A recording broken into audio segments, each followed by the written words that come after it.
So all the madness is here, and of course, to help us usher it all in, we bring in our guy, Tim Doyle, right here in the fold. I hope you're ready to tackle all of this, Tim. We have a lot to get to. So, we just highlighted all the players to watch, but we need to know, who are you going to be watching this tournament? Yeah, I'm going to give you a Thursday spotlight here on Stephen Ashworth. Now you're going to go, Stephen who? You remember the movie Rudy? You're 5'0". You're 100 and nothing, and you don't got a speck of athletic ability. That's actually Stephen Ashworth. All right, he's making 3 threes a game, and he is shooting the ball over 44% from three. This boy can play, and he's got an amazing high basketball IQ. I am picking Utah State to knock off Missouri. Why? Because this is a favorable matchup for the Aggies. I've called 2 of their games this year. They do not match up against great rebounding teams. Missouri is not that. This kid reminds me a lot of Steve Nash, who led Santa Clara in the NCAA tournament way back in the day in the 90s to a win. He plays with great pace. He could certainly shoot it. But at the end of the day, Zach, he looks like my mailman. He looks like my paper boy, but the guy can certainly play. And Utah State, I like them in this spot over Missouri. Utah State, they could, if they win, have to then later deal with Arizona. So we'll see what happens there. So the first round, always a perfect appetizer for the dance. What's the best first round matchup that we'll see today or tomorrow? I'm going to stay in the Mountain West because I call games for CBS on the Mountain West. And San Diego State is a team that, we've been waiting for them to break through. And their best team with Malachi Flynn a few years ago, we didn't see it because of COVID. Well, they get Charleston. 31 wins for Pat Kelsey's group, and this team could certainly fill it up. You got contrasting styles here. And I feel like everybody, and I mean everybody, is picking Charleston to win this game. Not me, Zach. Oh, no, not me at all. Because I saw San Diego State. You know what they are? Bunch of dogs. I mean, they defend. When you get off the bus, they start guarding you. And Brian Dutcher has a culture there. That is something that I am looking for in this tournament, meaning experience. Guys that have been around the block. They have a team identity. And the fact that, ironically enough, they saw Utah State multiple times this year in the Mountain West, I think Charleston and Utah State kind of mirror each other in their style of play. Fun to watch, spread the ball out. And San Diego State shut down Utah State and beat them every time they played them. So they've already seen the likes of this squad. San Diego State's really good. They're extremely deep. Matt Bradley scored over 2,000 points there. Matt Bradley's also been in college since the Obama administration. Go through some of these rosters. These guys are older than me and you, Zach. That experience pays off. I like San Diego State in this game. If you were still in college in the Obama administration, that was quite some time ago, because that was me. I was in college when Obama was in office. So if you don't have Charleston taking that upset, I do on my bracket. What's the upset that you're looking for then? Yeah, I target teams because of past history, maybe style of play that's not conducive to multiple wins in the tournament. I'm sorry, I got my eyes on you, Virginia. That's right. You score 17 points in the first half of the ACC championship game. I have some concerns for Tony Bennett's squad on the offensive end. And Furman, one thing we know about them, they could certainly fill it up. Even in their losses this year, they went out there and scored at a high level. Now, the teams like Old Dominion, teams like Penn State that beat Furman, they shot well over 50% and played extremely well. Another thing that I like about Furman, Mike Bothwell, 18 points a game, senior. Jalen Slauson, 16 points a game, senior. These guys have been through the wars, that experience. And I feel like Virginia, it's like in the back of their head. You remember only one time as a 16 beaten one? Guess who it was? Virginia. Go back a few years ago, Preston was doing his thing at Ohio. Who did they beat? Virginia. So I'm targeting Virginia here because sometimes, Zach, you get Virginia in the half court, they can put my Aunt Louise's glass eye to sleep. I mean, tough to watch at times. I have a tough time scoring in the half court. So if you're able to get back on defense and make them a half court team, you got a shot to win this game, Furman. So Furman, if they do win, they would then get the winner of that San Diego State-Charleston game. So that would be a great situation for a Cinderella there. Maybe no St. Peter's, of course, in this year's tournament. They were last year's Cinderella. So who will it be this year? I got two, okay? I love Kent State. I have 3 children, but if I could adopt this school for this term, I would adopt Kent State. They are the real deal. Listen to this. Went to Houston, true road game, up 1 with a minute left. Pretty good. Went to Gonzaga, up 3 minutes left. And then Charleston, it was kind of an awful call late in the game, or else they would have knocked off a team that won 31 games. I've got a chance to see this team live. Sincere Carey can make really big shots. Malik Jacobs is one of the best all-around players, offensively and defensively, in all of college basketball. Those wars that they went through at those schools, they are battle-tested, they're experienced, and they have a great matchup with Indiana. They are the biggest lock of all time against Indiana. A money line, whatever your 401k, Zach, at CBS, that's how much I love it. Or VCU, love their draw. Mike Rhodes is going to get a job. Ace Baldwin was Defensive Player of the Year, and he was Player of the Year in the Atlantic 10. Guards win this time of year. You see a common theme of all the teams I'm picking? Outstanding guard plays. But this is why we watch. We want to see the Cinderellas early and then the big boys late. I, for one, will not put my 401k up on the line for betting there. But, hey, if you guys want to out there, more power to you. What about the power to make it to the Final Four? Who has the easiest road to making it to Houston? I think it's Marquette. Really enjoyed their style of play. They were outstanding this year in the Big East, 17-3 in the regular season. And Tyler Kolek took his game to another level in the Big East tournament where he was averaging nearly 20 points a game. On the season, he's only averaging around 13. But he makes everybody else on this team so much more dangerous. Shaka Smart is the Lazarus of college basketball coaches. He is back from the dead. Kind of relegated to Wisconsin, and he has turned this squad around. You look at their bracket, I like them against Vermont. Next matchup, you see Kentucky, Kansas State. Not really sure if there's real contenders there to go to a Final Four. And this is why I get excited about Marquette. Great guards, style of play, fun to watch. This is what's going to win. When I'm handicapping this tournament, I want guards, I want experience. And the biggest thing is culture. I know that's something you hear a lot when you're an adult and stuff in work environments, but it's so hard to find with all of the one and dones, all of the transfers, everything that's happened in college basketball. If you have a team that has that continuity, that doesn't just relate on the offensive end, that relates on the defensive end.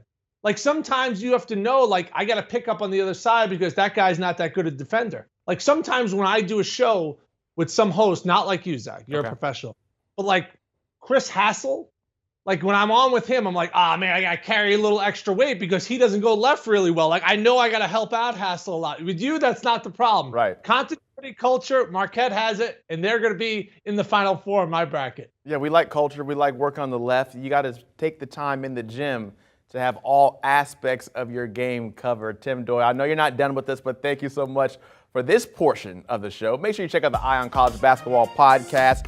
Gary Parrish and Matt Norlander, they are very busy. They pick every game and every round from their brackets. It's an hour and a half to get you ready to dominate for March Madness. Like and subscribe for your audio listening pleasure. Well, if March Madness was up to the computers for Sportsline, guess what? Alabama could be taking home the title, but the question is, does Tim Doyle agree with that? He's going to have to bring that hammer back, man versus machine. You got to watch it on the other side. All right, Tim Doyle still with us here. Time to put Tim and that hammer, yes, against the machine. Sportsline releasing that Ultima bracket there. And TD, I'm curious, you got to pick apart a little bit. Let's start in the South region here where we know Alabama, the #1 seed. Curious your thoughts to see how this might pan out. We bring it up real quick. Of course, opening up their tournament pay there against Texas A&M Corpus Christi today.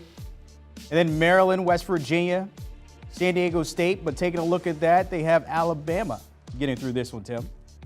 Yeah, no surprise there. In my eyes, Brandon, most talented team in college basketball.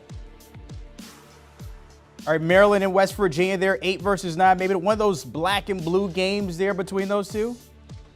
Yes, I have West Virginia winning this game. It's from the Big Ten. They have something to prove. The Big Ten Conference, they got a lot of respect in the tournament, but they're going to have to go out there and deliver. So we got Bama and Maryland moving on. Then we move down to San Diego State and Charleston. I know how you feel about this one. You're not rocking with the Cougars, and neither is the computer. Going with the Aztecs there. Now, I've been known to like Cougars here and there, but not in this spot against San Diego State in that defense. That's another conversation for another time. We'll leave that one alone. They have UVA moving on past Furman. Going opposite of what you said earlier. You had the Paladins, but no, it's the Cavs moving on 4 versus 5. Yeah, this is going to be a dogfight of a game. The fact that you're getting points with Furman, I could see Virginia advancing. Kiki Clark's an experienced guard, but man, they have a tough time scoring at times. So the Aztecs and Cavs moving on. Next, we got Creighton, of course, that game tomorrow against the Wolfpack of NC State. The Blue Jays advancing out of those two in Denver. Yeah, Mrs. Doyle upstairs, while I sit in the basement, is a Creighton grad, and at one time, they were ranked in the top 10. Great value there at a 6 seed. Then Baylor, of course, moving past Santa Barbara tomorrow. They're moving on. Missouri taking on Utah State today. A little tongue-tied there. This one is Sacramento. You got the Tigers moving on the 7th seed. It's Santa Barbara. Santa Barbara, yeah, I got a little tongue-tied there too. I appreciate Barbara. Yeah, that does it. I'm predicting Barbara becomes a name that's like a dinosaur that's extinct at some point. Anybody who's named Barbara now is 60 or above. If you're not, I apologize to you. I like Utah State. I think they match up well with Missouri. As for Arizona Princeton, I mentor Ivy League Rookie of the Year, Cade Pierce. They're going to stay close. This is going to be a single-digit game, but Arizona's a little too big, a little too athletic. Wildcats there, the 2 seed in the South region. Then we go back up top. Bama taking on the Terrapins. Let's just say, of course, yes, the Crimson Tide. The computer has them moving on. No surprise here, Tim. No, once again, if you haven't seen Brandon Miller, he is must-see. And as far as San Diego State and Virginia, Brandon, this might be first one to 45. You get 45 points, they just call it a final. These teams are eerily similar. That's going to be a game that goes right down to the wire as you see the computers have Virginia advancing. Computer playing it safe, 1 versus 4, UVA and Bama there. Creighton and Baylor. They have the Blue Jays getting past Scott Drew and the crew there. Easily could see that. You got guys like Ryan Kalkbrenner, first team All Big East. He is a difference maker in the middle at 7 feet. He's going to have his hands full, as I'm sure Arizona is going to be advancing. When you look at Musabala, Trebellis, they have 2 different guys that are above 6'11". It's almost impossible to simulate that length of Arizona. So you got a 1, a 4, a 2, and a 6 there in the South region. And Alabama moving on past Virginia. And then Arizona 1 versus 2. Tim, a little chalky here, my friend. Yeah, and not surprising. I have this in my own individual bracket, and this game's going to be a tough one. I already see this spread being like 1.5 or 2, barring injuries. Arizona, from an athletic standpoint, can match up with Alabama. And Alabama almost had 3 guys. They had 2 that had double-doubles in the SEC championship game. They almost had 3 guys that have double-doubles. Almost impossible to simulate that talent on Alabama. All right, so Alabama moving on. Let's move over to the East bracket where you got number 1 Purdue. Fairleigh Dickinson, of course, facing them. Interesting to see. Their average height for Fairleigh Dickinson, the Knights, 6'1". They got to deal with Zach Edey, so they have them moving on there. The computer does. And then Memphis and FAU, the Owls there out of Boca, moving on against Purdue. Yeah, I have Memphis winning that game. I thought Kendrick Davis was awesome when Memphis knocked off Houston, but that's going to be a great one. Dusty made FAU's had a great year. Duke and John Shire, of course, picking it up late there in the end, the ACC tournament. They're moving on against after Oral Roberts there. Then Tennessee getting the win over Emory Hunt's squad there in Orlando. So you got Duke and Tennessee moving on. Yeah, Tennessee's not necessarily 100% healthy, and I feel like everybody, and I mean everybody, has picked Duke. I'm going to bet Oral Roberts in that game, plus the points, but clearly Duke's got a lot of momentum. They've won 9 straight games. So we move down to Kentucky and Providence, and I'm a little scared here, Jim, because, Tim, because, last year what happened to the Wildcats, but the computer has them moving on past Providence. They got Kansas State moving on past Montana State. Yeah, Kansas State played in the really tough Big 12. That's going to be a great matchup. Obviously, when you talk about Kentucky, Oscar Tshiebwe is 20-10 every single night. Providence, a little revenge factor there. Their best player, Bryce Hopkins, used to play at Kentucky. See how that pans out there. Michigan State and USC. No love for Tom Izzo here. That game tomorrow. The Trojans moving on. And then you got Shaka Smart taking on Vermont there. They move on as well. So you got USC against Marquette. Yeah, I think it's a tough to play Michigan State. If you watch them in the Big Ten tournament, they looked awful. But this is March. This is when Izzo does his thing. And you just feel like every year he keeps advancing. And you're like, oh, why did I pick Izzo? But Marquette's a team that I think is really dangerous. I believe that's so. Shaka Smart there has been one of the great ones. Purdue and Tennessee back at the top there. Moving on past Florida Atlantic and Duke. Bye-bye John Shire, Purdue and Tennessee. Then you got Kentucky and Kansas State. Kentucky moving on and Marquette advancing. Yeah, will the real Kentucky please stand up? You know, Eminem said that back in the day, but will the real BBN show up? Because Big Blue Nation's going to come out and support that squad. That's going to be a tough matchup because Marquette's got experience. They have much better guards. All right, the Final Four there when you got the East region, Purdue and Tennessee, Kentucky and Marquette, Purdue advancing. And then Shaka Smart and the Golden Eagles moving on there to face the Boilermakers. Purdue's the interesting squad of this region because obviously you go through Zach Edey, but their guards are all young kids. You know, Foster Loyer, Braden Smith.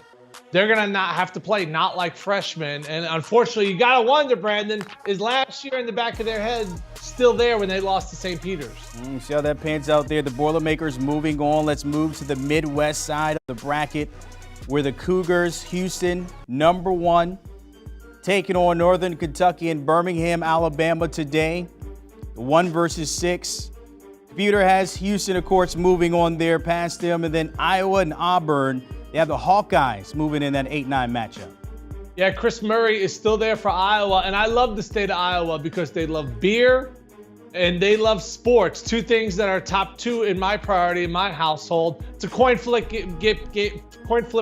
I get it. You want to play Bruce Pearl in Auburn. He always has success this time of year. But Houston, no Marcus Sasser, no real threat to win a national championship. Iowa also the home of your friend there, Chris Hassel. Miami taking on Drake, 5 versus 12. Albany, New York. Indiana, I don't know how much you like them, taking on the Flashes there, 4 versus 13. And you have Indiana moving on. Hey, I have upsets in both of these games. Sportsline, they have the 2 chalk here. The Valley had a stretch where they won 9 straight first-round games, 9 straight years. Drake's in the Valley, and Kent State. I'm telling you, Kent State's the squad. This is a very good matchup against Indiana and Trace Jackson Davis. Iowa State, #6 in the bracket there. That game tomorrow, of course, Pitt getting past Mississippi State, part of that first 4 in, but they have the Cyclones moving on. Then you get Xavier versus maybe one of the best stories in college basketball, Kennesaw State, but that getting it done there. The Musketeers facing Iowa State. Yeah, Xavier is really tough. Jeff Nungy's been in college. Talk about another guy who's been in college like 8 years. Iowa State could be in for a game against Pittsburgh. They're better offensively, the Panthers are, than Iowa State. One thing I like about Iowa State, their coach, he's always rocking the schmediums there. TJ Altenberger on the sidelines. Moving on down, Texas A&M and Penn State, 7 versus 10 today. And then you got Texas at Colgate. Penn State moving on, and Auburn getting past, or actually Texas moving past Colgate there. A little typo there, but the Longhorns, and you got the Nittany Lions here. Yeah, Colgate is a team that's experienced. They've been in the tournament. I think they're going to give Texas a run for their money. That's going to be a single-digit game, and they're double-digit dogs. Penn State, they played Purdue really tough in the Big Ten championship game. They got some great guards. All right, back up top, we got the Cougars and Hawkeyes here. You mentioned Sasser, but it seems like the computer still likes what Houston and Kelvin Sampson can do, getting past the Hawkeyes there. Miami and Indiana rolling with the Hoosiers as well in this part. Yeah, I mean, which Indiana team is going to show up? You know, the team that lost not once, but twice to Northwestern, or the team that beat Purdue twice. So depending on which Indiana team shows up, I can see that. Iowa State and Xavier moving down 6 versus 3. Penn State and Texas. Xavier moving through, squeaking by there with the Cyclones. And then you got Texas past Penn State. Yeah, Texas, last 2 times they played Kansas, smacked them around, experienced guard play. Marcus Carr is a stud for them. That sounded like a slap from Blankman back in the day. So we get a Texas-sized matchup maybe here, Houston and Indiana, because Texas gets past Xavier, so Houston and Texas 1-2. This would be a great matchup. Obviously, talk about culture. Kelvin Sampson has it. They're tough. They're physical. Be interested to see if they play Kent State. That was a great game back in November. In Texas, their guards are as deep and as complete as any team in college hoops. Rodney Terry, of course, willing that team, and others there, of course, with a veteran team there. But you see the Cougars getting it done. All right, let's head to the West. The last stop on our bracket here. You got Kansas against the real HU, Howard, today. And, you know, that's the hometown, but the Jayhawks, obviously, the computer has Kansas going on. And then Illinois getting past Arkansas. Yeah, a hard game. You know, Illinois, when they're good, they're really good. Obviously, the computer expects to get the good Illinois team, but they're a hard team to predict. St. Mary's and VCU. You called VCU the Rams one of your Cinderella teams at 12 versus 5, but the computer does not care for you, Tim. St. Mary's moving on there, and then they have UConn moving on against Iona.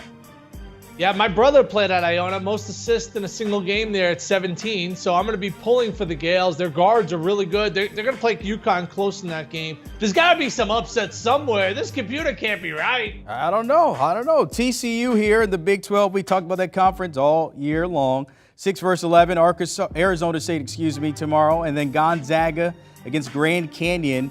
They have the Zags and the Horned Frogs moving on to meet up. Yeah, TCU was great last year in the tournament. No Eddie Lumpkin here, but Mike Miles can certainly score. As for Grand Canyon, they lost their luggage. They might have to wear Gonzaga's uniforms in this game. Hopefully, Bryce Drew and his squad got their clothes back. You should have carried Louis. That's probably what they were missing out on a little bit. Northwestern today, taking on Boise State, 7 versus 10. And then we get UCLA and UNC Asheville in Sacramento. Yeah, Boise State, they're led by Max Rice, who's the coach's son. He could shoot it. Northwestern locks up defensively. And by the way, I went there, so I'm going to be picking them in that game. And I think everybody is picking UCLA. So experience, depth, Mick Cronin's team's tough. Again, Tim, the computer does not care about your feelings, or Northwestern, as we just saw there. Boise State moving on. Going back to the top, Kansas taking on the Fighting Illini, 1 versus 9. And they have maybe the bump of Bill Self helping them out, moving on. Then you got St. Mary's and UConn, the Huskies, pushing through. Yeah, Sonogo is a low down low. He's got great footwork. He's super strong. As for Kansas, Bill Self used to coach at Illinois and then took his coaching talents out to Lawrence. They have great wings, but their guards, I think, are suspect. That's why I really don't consider them a national championship contender. Okay, 1 versus 4 there. We move down TCU and the Zags there. And they have Gonzaga getting past the Horned Frogs, Boise State and UCLA. The Bruins getting through 2 versus 3. I'm not going to front. I want to see the Gonzaga-UCLA matchup, but I just got a feeling that's just not going to happen somehow, some way. Kansas and UConn, Grady Dick, Jalen Wilson, those guys are NBA wings, first-round picks. I get it talent-wise, but this is where I'm targeting Kansas. So is Sportsline. They got UConn advancing. As for Gonzaga, UCLA, Gonzaga used to live in the UCLA shadow. Now they've caught up, and Sportsline hasn't beaten them. So we got UConn and Gonzaga, the final 2, but they have the Huskies coming out on top in the West. Tim, what's going on? Number 4 here. Yeah, the Big East, I like Marquette. I think the Big East got a lot of depth. I think Creighton, I think the Big East is really, really tough. UConn is going to have to rely on their guards. You know, sometimes they go through droughts where they don't make threes. So you got to make shots when you play in the tournament. All right, so we got everything covered from all 4 brackets here. Let's take a look down to Elite 8. Alabama, Arizona, Purdue, Marquette, Houston, and Texas. UConn, of course, moving on there. You see UConn getting past Gonzaga. Let's see what that Final 4 looks like. And we get there in a second. Before we get there, it takes a little time. You know, we're working against the computer, the Sportsline computer, and our computers here, Tim. Just out of curiosity, your reaction to what you saw there real quickly from all 4 brackets there. Yeah, well, we saw a lot of chalk, and we know that there's going to be double-digit seeds that win at least one game, and I got double-digit seeds winning multiple games. That's why we watch. We want to see the Cinderella. We don't want to see the boring computer brackets. We want to see some upsets, Brandon. Well, this is what we got here. This is very chalky here on the left side of the bracket. Alabama and Purdue, Houston and UConn. Thoughts on that? That would be a great matchup. Brandon Miller, Zach Edey got 2 of the best players in college basketball. I have Alabama advancing as well. And Houston's defense, if healthy, Marcus Sasser would not surprise me. And what a hometown story for them to be in their backyard. So we're down to Alabama and Houston. And it's Roll Tide to the Natty in Houston, taking down the Cougars and cutting down the net. What you got, Tim? Yeah, we talk so much about the front line of Alabama, but their guards, Javon Quinterly and Mark Sears. Mark Sears reminds me a lot of Jalen Brunson. He's under control. I got a chance to call his games when he was at Ohio. He can make shots. Obviously, I'm not going to do this justice, but Alabama's got a lot going on off the floor. And the reality is, does that catch up to the team at some point? It hasn't, but that is something that's, in the background. So I don't want to be insensitive towards what they're going through, but you got to wonder as the season wears on, you got a couple more weeks left, but talent-wise, we're just talking on the basketball court. I think this is by far the most talented team in college basketball. So does that always translate? No, but when you got a guy who's going to be a top 5 pick and you have a bunch of other talented players around them, I think there's no other team close to Alabama right now, so they're my pick as well. So that's your pick, 7-1, taking the Crimson Tide here. Just want to double down. Yeah, I do want to double down. Obviously, like I said, they got a lot going on off the floor, and that if you want to pick against them for that reason, that that could end up being something that catches up with them. I get it. It hasn't at this point. They were dominant in the SEC on the basketball court, and on the basketball court, their talent, I think, is so far above everybody else's right now. And the fact that they have experience and they have guards that can make shots and they have depth. This in my pick is going to be my pick. Go Alabama. And let me put some respect. Santa Barbara, not Bar. Bar. It was like an old It was bad. Hey, look, I like. Been up since early. It's a couple hours, and once we get to 10 o'clock, it teeters off a little bit with the tongue a little bit. As always, Tim, I don't need anything else out of you. I know where you can go sometimes. Don't forget, check out Sportsline. Join now for only $1. All you got to do is go on sportsline.com/join. Use the promo code TROPHY and get in on all this money. The guys always give you the picks, and of course, it's March Madness. Why not take advantage? Do you want a sports network that delivers everything that matters about the game? The highlights, the picks, the instant analysis, no yelling, no fake debates, no politics. Hit the subscribe button and never miss a moment.